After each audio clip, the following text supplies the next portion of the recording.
যাতায়াত আৰু যোগাযোগ পুৰণি কালত মানুহে খোজ কাঢ়ি নাইবা প্ৰাণীৰ পিঠিত উঠি এঠাইৰ পৰা আন ঠাইলৈ গৈছিল আৰু বৈ বস্তু কঢ়িয়াইছিল।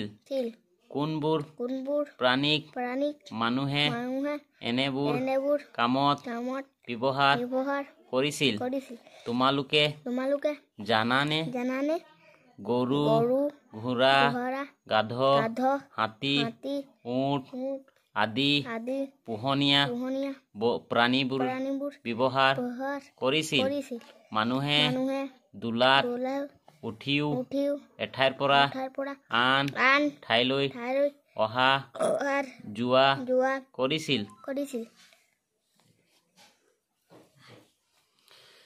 চকাৰ আৱিষ্কাৰ হোৱাৰ পাছত প্ৰয়োজন অনুসৰি মানুহে বিভিন্ন ধৰণৰ যান-বাহন ব্যৱহাৰ কৰিবলৈ ধৰিলে। এঠাইৰ পৰা আন ঠাইলৈ অহা যোৱা কৰা ব্যৱস্থাই হ'ল যাতায়াত। পুৰণি কালত ব্যৱহাৰ কৰা তিনিবিধ যান-বাহনৰ নাম। যান-বাহনৰ বিষয়ে কিছু কথা। আফ্ৰিন যোৱা দেওবাৰে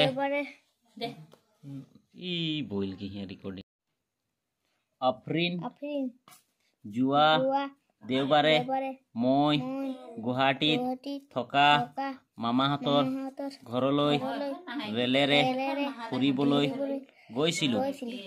গুৱাহাটীত ৰেল ষ্টেচনৰ পৰা আমি অটো ৰিক্সাৰে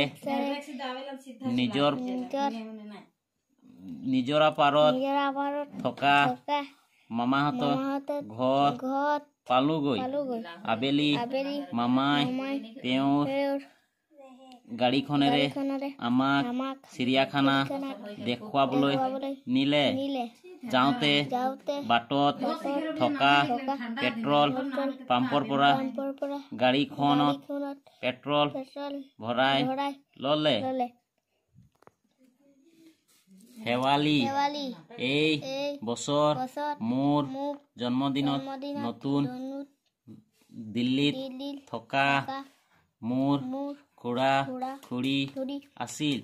তেওঁলোকে উৰা জাহাজেৰে আমাৰ ডিব্ৰুগড়ৰ ঘৰলৈ আহিছিল। নতুন দিল্লীৰ পৰা প্ৰায় 3 ঘণ্টাৰ ভিতৰতে তেওঁলোকে আহি ডিব্ৰুগড়ৰ মোহনবাৰী বিমান বন্দৰত নামিছিল। অৰুণ মোৰ দাদাই পঢ়া কলেজখন কপিলী নৈৰ সিপাৰে।